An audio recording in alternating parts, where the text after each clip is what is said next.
Ang kwentong ito ay hango sa totoong buhay.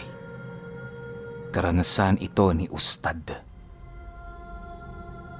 Taong 1937, Bataraza, Palawan.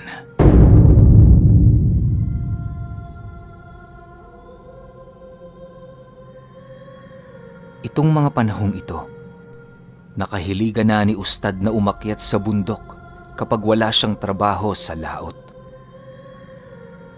Gawa ng medyo buryong ang kanyang buhay sa kanilang baryo, nakakita siya ng kagandahan sa bundok. Bata pa lamang si Ustad, mahilig na itong magtuklas ng kung ano-anong bagay sa kanilang lugar. Nag-iisa lang din ito kung lumakad na siya namang labis na ipinag-aalala ng kanyang mga magulang. Paulit-ulit siya noong sinasabihan sa kanila na huwag masyadong maglalaro sa bundok ng matalingahan, lalo pat wala siyang kaide-ideya kung anong kadiliman ang bumabalot doon.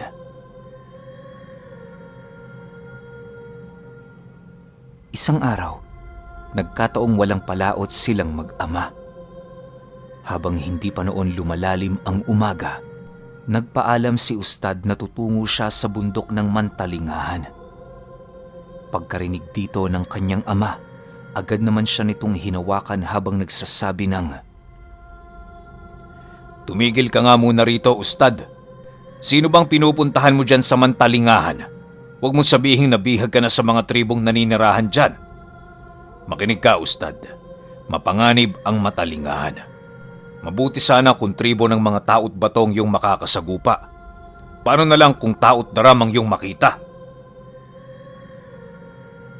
Nang marinig ni Ustad ang sinabi nito, mahinahong tumitig naman siya sa kanyang ama habang nagwiwika ng,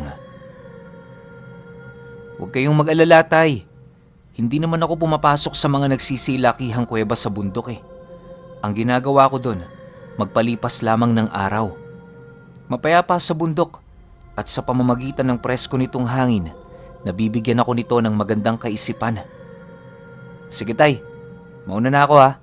Wala kayong dapat ipag-alala sapagkat hindi totoong mga taot daram na kumakahalat dito." Matapos nitong makapagsalita, agad din naman siyang umalis na para bang alam na niya ang kanyang ginagawa. Hindi naman siya napigilan ng kanyang ama sa kadahilanang nasisiguro nito na hindi umaabot ng tuktok si Ustad. Masyado kasing mataas ang Matalingahan para puntahan sa loob ng isang araw lang. Mapuntahan mo man ang tuktok nito, ngunit aabutin ka rito ng ikalawang araw bago dito tuluyang makababa. Kung hindi ninyo na itatanong, ang taot daram at ang taot bato ay mga tribo na naninirahan sa Matalingahan. Ang mga taot bato, naninirahan ito sa mga kuweba kasama ang kanilang buong tribo. Mababait ang mga taong yon sapagkat purong paninila lamang ang kanilang ginagawa. Bibihira din silang manakit ng kanilang kapwa kahit yon ay labas sa kanilang tribo. Kapag wala yung ginagawang masama sa kanila, papalagpasin nila ito basta makita lamang nila na meron itong paggalang sa bundok na kanilang minana sa kanilang mga ninuno. Sa kabilang banda naman, ang mga taot daram, kilala bilang tribo ng mababangis na tao. Walang sinasanto ang mga ito at pinapatay nila ang lahat ng taong kanilang makakasagupa. May mga bali-balita din sa tribong yon na kumakain yon ng karne ng tao. Dagdag pa ng ama ni Ustad na sa lahat ng tribong makakasagupa sa Matalingahan, yun dapat ang pinakaiiwasan. Bagaman alam na ni Ustad ang kwentong ito, patuloy pa rin siya sa pag-akyat ng bundok alang-alang sa kanyang hilig.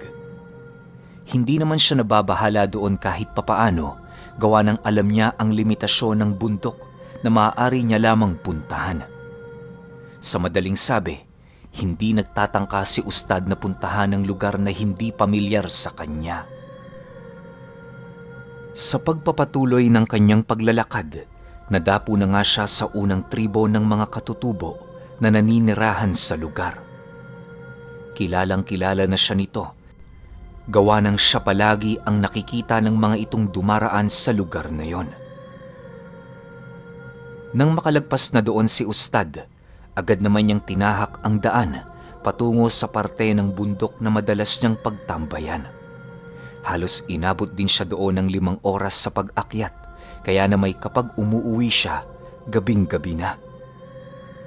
Kahit ilang oras lamang ang pananatili niya sa lugar, masaya naman siya kahit papaano, gawa ng nasunod niya ang kanyang sariling kagustuhan.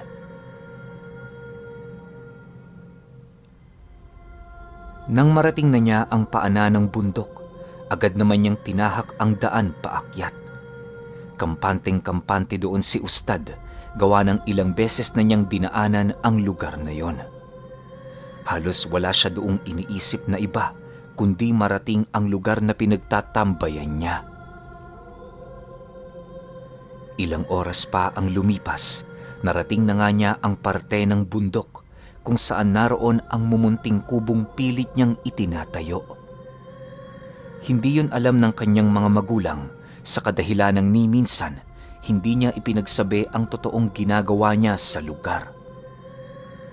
Maya-maya pa, bigla naman siyang napasilay sa daan nang masipat niya ang iilang mga katutubong may daladalang baboy ramo. "Magandang umaga mga kaibigan. Mukhang masarap yung dala ninyo ah." Bungad na wika ni Ustad sa mga ito. Nang marinig naman siya ng mga maninila, agad din naman yung lumapit sa kanya para bahagian siya ng piraso ng baboy. Tuwang-tuwa noon si Ustad. Sa kadahilan ng habang may ginagawa siya, meron siyang hinihintay na pagkain. Bilang pasasalamat, inabutan niya din yun ng iilan sa kanyang mga dalang pagkain. Matapos niyang makipag-usap sa mga katutubo, agad namang umalis ang mga ito. Subalit nang medyo makalayo-layo na ang mga ito sa kanya, bigla namang bumalik ang nagbigay sa kanya ng baboy ramo para balaan siya. "Ustad, umuwi ka ng maaga. Sa dakong silangan ng Mantalingahan, nananalakay ang mga tao't daram. May kutob akong madaraanan nila ang lugar na ito." Babala ng katutubo paglapit nito sa kanya. Matapos nitong makapagsalita, dali-dali naman yung tumakbo patungo sa kinaroroonan ng mga kasama nito. Dahil sa narinig noon ni Ustad, tila ba nagkaroon siya ng labis na pagkabahala sa kanyang sarili. Halos ilang beses na kasi siyang umaakyat sa lugar, pero ni minsan hindi niya narinig ang mga katutubong maglahad ng tungkol sa tribo ng Taot Daram. Sa pagbalik ng katahimikan sa paligid, agad naman niyang ipinagpatuloy ang kanyang mga ginagawa. Bale, naghihintay din siyang maluto ang karneng kanyang inihaw bago niya tuluyang lisanin ang lugar. Sa pagpatak ng 2:00 ng hapon, habang abala sa paglalagay ng bubong si Ustad, nakarinig siya ng iilang mga katutubong nagsisigawan di kalayuan sa kanyang kinaroroonan. Akala niya naninila ang mga ito, subalit pagsilay niya sa kinaroroonan ng mga katutubo, bumungad sa kanya ang iilang mga kalalakihang may suot-suot na bungo sa kanilang mga leeg. Hawak-hawak ng dalawa sa mga ito ang isang katutubong patuloy na sumisigaw sa kanyang mga kasamang pilit lumalaban sa mga nilalang. Maya-maya pa, bigla namang napaatras noon si Ustad nang masipat niya ang katutubong bigla nitong sinaksak ang hawak-hawak niyang biktima. Pagbaon ng napakatalas nitong kampit sa dibdib ng lalaki, panay naman ang ginawa nitong pagpupumiglas, ngunit hindi naglaon ay tuluyan din yung binawian ng buhay. Ilang minuto pa ang lumipas, bigla namang napakaripas ng takbo si Ustad nang masipat niya ang nilalang na yon na kinagat sa muka ang walang buhay na katutubo. Habang nananakbo siya sa gilid ng bundok, mabilisan naman niyang naramdaman ang pagsunod sa kanya ng dalawang katutubo. Binagtas nila ang daan patungo sa likurang bahagi nito dahil ayon sa dalawa, doon ang pinakaligtas na lugar na maaari nilang puntahan. Hindi sila maaaring bumaba ng bundok sa kadahilan ng maaari nilang madamay ang mga baryong payapang naninirahan doon.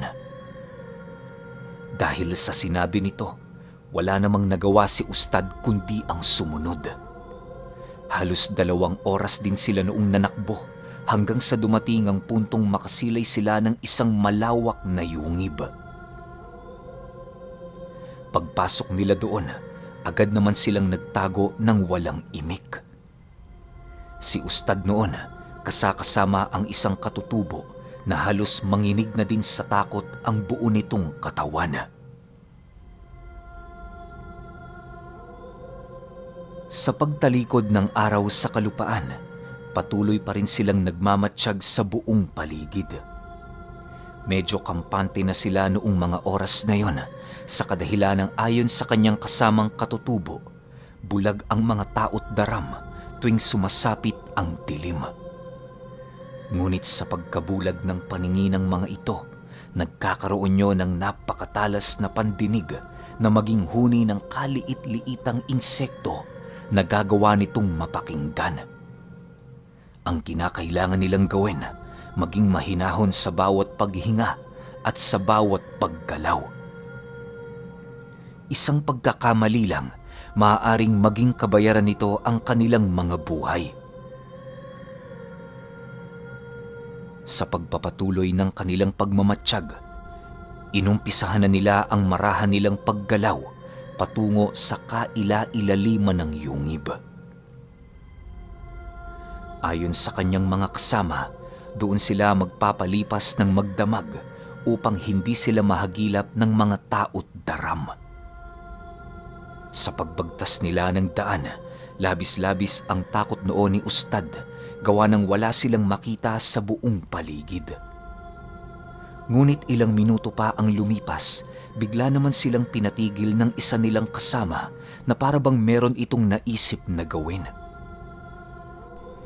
Imbis na maghanap yon ng bato na maaari nilang gamitin para lumikha ng apoy, bumulong yon sa hangin ng iilang mga kataga. Akala ni Ustad na babaliw na ito, subalit maya-maya pa, bigla naman silang nakasipat ng mga bolang apoy na umahon mula sa mga bato. Animoy may buhay ang mga elementong yon, gawa ng nakakarinig sila ng mga maihinang pag-uusap sa kanilang mga isipan. Dala ng kuryosidad ni Ustad, nagpasya siyang tanungin ng katutubo na tumawag sa mga apoy. "Manong, anong mga yan?" Apoy yan ni San Telmo. Karaniwang ginagamit namin kapag nalalagay kami sa panganib. Huwag kang mag-alala. Kahit gamit natin ang apoy na yan, hindi pa rin yan makikita ng mga tao't daram. Halika na, pumasok na tayo. Sagot naman sa kanya ng lalaki. Sa pagpapatuloy ng kanilang pag-uusap, doon niya napagtanto na isa palang albularyo sa kanilang tribo ang lalaking yon. Labis-labis na lamang ang kanilang pasasalamat doon sa kadahilanang kung hindi dahil sa abilidad nito, maaaring maligaw na sila sa yungib. Ilang oras pa ang lumipas, narating na nga nila ang medyo kalalimang parte ng pasilyo. Minabuti nilang doon na magpalipas ng gabi, gawa ng alam nilang hindi na yon matutunton ng mga katutubong humahabol sa kanila. Sa pagsapit ng umaga, hindi pa man nagbubukang liwayway, kasalukuyan na silang naglalakad papalabas ng yungib. Kampante na sila noong lumabas, gawa ng inaasahan na nila na nasa kasagsagan na ng pagpapahinga ang mga tao't daram noong mga oras na yon. Pagsilay nila sa bukana ng yungib, wala silang ibang nakita kundi ang kagandahan ng matalingahan. Animoy sa pagsilay doon ni Ustad, wala man lang nangyayaring kakaiba noong nagdaang gabi. Dahil sa hindi pa siya pinahintulutang bumaba ng mga katutubo, kung kaya't wala naman siyang nagawa kundi sundin ito.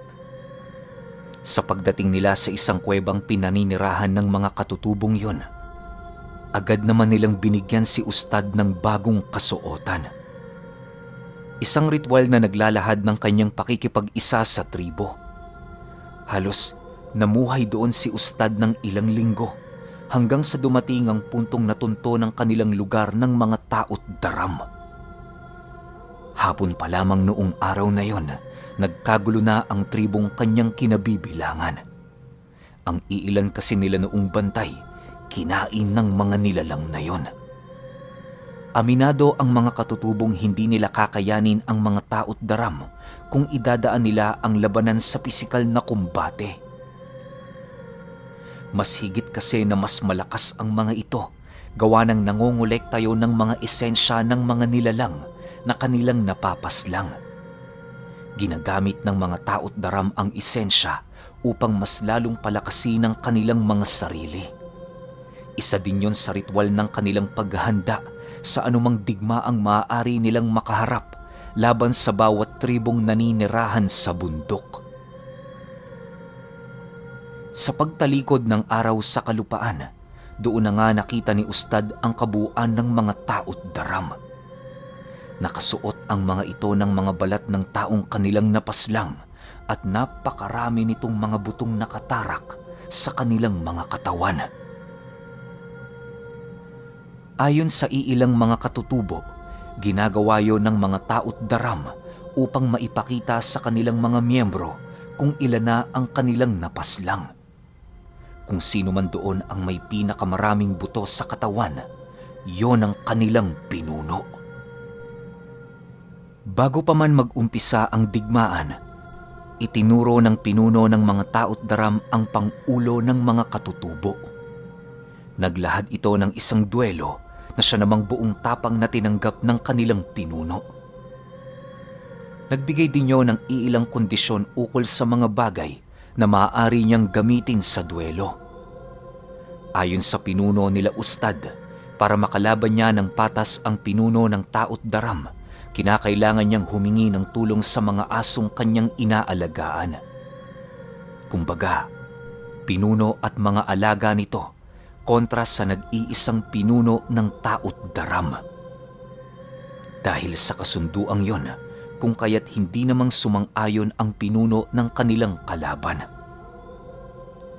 Sa isang iglap, sumugod ang mga ito upang sila'y lipulin. Nang masipat yon ng mga kasama ni Ustad, agad din naman yung sumugod ng walang pag-aalinlangan. Hawak-hawak ng mga ito ang kanilang armas, handang pumaslang ng mga nilalang na nagpupumilit lumipol sa kanilang angkan. Ang pinuno naman nila Ustad, nananatiling nakatayo sa entradang parte ng yungib habang patuloy yung bumubulong sa hangin. Pagramdam nitong nasa ilalim na ng kanyang kapangyarihan ang pangkat ng mga asong kanilang alaga, agad naman niya yung pinasugod ng walang pagdadalawang isip. Binulungan din ito ang iilang mga ahas sa lugar na makiisa sa digmaang kanilang kinasasangkutan. Dahil sa pangyayaring yon, nagkaroon sila Ustad ng lamang sa digmaan. Bagaman makukunat ang mga balat ng taot daram, hindi ito sapat para masalag ang lasong nananalaytay sa kanilang mga armas. Aminado noon ang kanilang tribo, handa sila sa pagsugod ng mga nilalang na pinangingilagan ng ibang katutubo. Makalipas ang ilang minutong digmaan, kitang-kita na niya ang iilan sa kanyang mga kasamahan na namamatay. Si Ustad naman noon, patuloy pa rin sa pagsugod sa mga taot daram, dala-dala ang kanyang armas na walang habas niyang ipinupukol sa mga ito. Dahil sa bihasa noon si Ustad na gumamit ng pana at tabak, kung kaya't yon ang kanyang naging pangunahing armas laban sa mga taot daram. Sa pagpapatuloy ng kanilang pakikipaglaban, bigla naman siyang natigilan nang masipat niya ang kanilang pinuno na hinarap ang pinuno ng mga tao't daram. Nakipagduelo ito sa nilalang na yon sa paniniwalang magagawa niya yung pabagsakin. Nang mapagtanto naman ng pinuno ng tao't daram ang nais nito, buong tapang niya yung pinaunlakan. Sa pagsagupaan ng dalawa, kitang-kita ng kanyang mga mata ang tibay ng pangangatawa ng isang pinuno ng tao't daram. Hindi rin ito napapahina ng armas ng kanilang pinuno sa kabila ng dami ng lason doong nananalaytay. Sa pagpapatuloy ng paglalaban ng mga ito, halos hindi naman napipigilang mag-alala ni Ustad sa kalagayan ng kanilang pinuno. Kitang-kita niya kasi noon na halos tagilid na yon sa labanan, gawa ng napapangibabawan ito ng lakas ng tao't daram. Nagpatuloy ang pangyayaring yon hanggang sa dumating ang puntong bumagsak na sa lupa ang namumuno sa kanilang tribo. Pilit pa yung tumayo pero tuluyan na din yung naapakan ng pinuno ng tao't daram. Ikaw pala ang namumuno sa tribong ito. Anong akala mo? Kayang-kaya mo na ako sa karunungang taglay mo? Mga hayop kontra sa demonyo? Wika ng kanilang kalaban. Matapos nitong makapagsalita, agad naman itong iniangat mula sa lupa ang kanilang kasama at kasabay nito ang mabilisan ditong paggilit ng leeg. Pagbulwak ng dugo ng kanilang pinuno, halos mangisay na lamang yon habang dahan-dahang iniaangat ng tao't daram upang salukin ng kanyang bibig ang dugo nitong umaagos patungo sa lupa. Bagaman naghihingalo na noon ang pinuno ng tribo, nagawa pa rin itong makapagbigay ng usal sa hawak niyang kampit na siya namang nagawa nitong maitarak sa kamay ng kanilang kalaban. Pagsilay ni Ustad na sugatan na ang pinuno ng tao't daram, dali-dali naman siya doong lumapit at kasabay nito ang mabilisan niyang pagkuha sa kampit na siya namang walang habas niyang iniunday sa katawan nito. Pagramdam ni Ustad na bumabao na yon sa katawan ng kanyang kalaban, patuloy niya yung isinasagawa hanggang sa dumating ang punto na tuluyan na itong bumagsak sa lupa. Habang naghihingalo ang nilalang na yon, panayang ginagawa nitong pagliyad na para bang meron itong iniindang karamdaman maliban pa sa kanyang natamong sugat. Maya-maya pa, laking gulat na lamang niya nang masipat niya yung dahan-dahang nayuyupi ang katawan hanggang sa hindi naglaon ay tuluyan na itong naging isang maitim na usok. Sa pagkawala ng nilalang na yon, bigla namang kumaripas ng takbo ang iilan sa mga kasama nito na nakaligtas sa digmaan. Ilang minuto pa ang lumipas, halos kalahati sa kanilang mandirigma ang nasawi. Labis din noong dinamdam ni Ustad ang kanyang natamong sugat sa binti at sa balikat. Sa pagbalik ng katahimikan sa paligid, lahat ng kanilang mga kasama ay naghinagpis nang makita nilang nag-aagaw buhay ang kanilang pinuno. Bago ito malagutan ng hininga, ibinigay nito kay Ustad ang punyal na nakapatay sa pinuno ng tao't daram. Sumisimbolo yun na siya na ang bagong pinuno ng tribo, ngunit sa isang banda ay tinanggihan niya ito. Ayon kay Ustad, tanging ang anak lamang ng kanilang pinuno ang kinakailangang mamuno sa tribo at wala ng iba. Nagpasya din siya noong bumalik sa tahanan nila upang makapiling ang kanyang mga magulang. Upang hindi mag-alala ang mga ito sa kanya, nangako siya na kapag wala siyang gagawin, tutungo siya sa bundok para bumisita.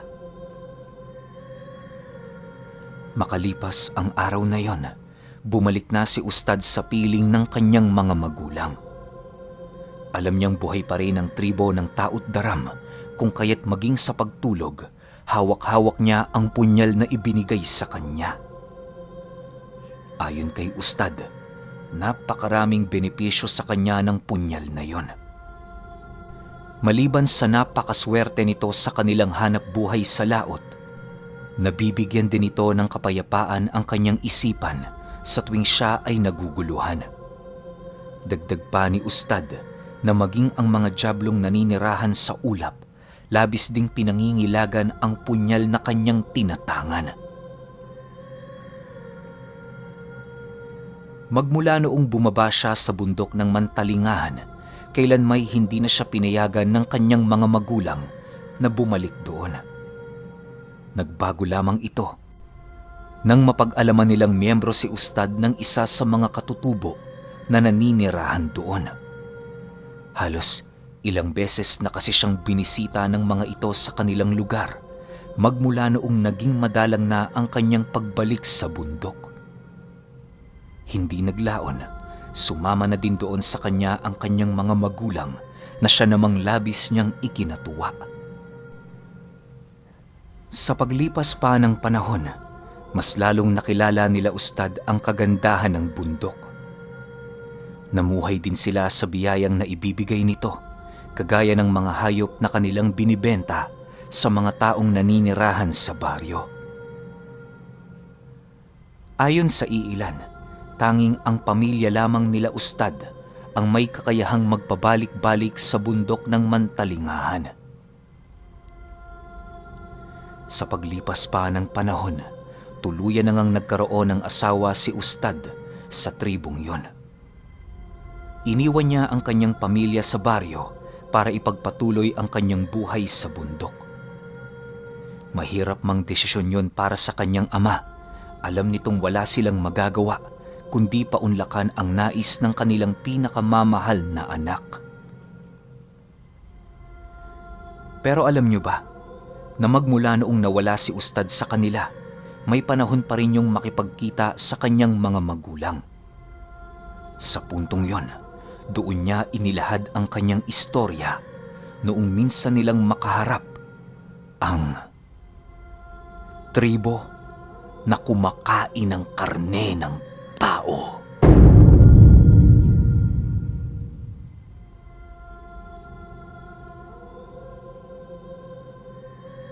Okay, opinion ko sa kwento. Alam nyo ba na talagang history ito sa bundok ng Mantalingahan?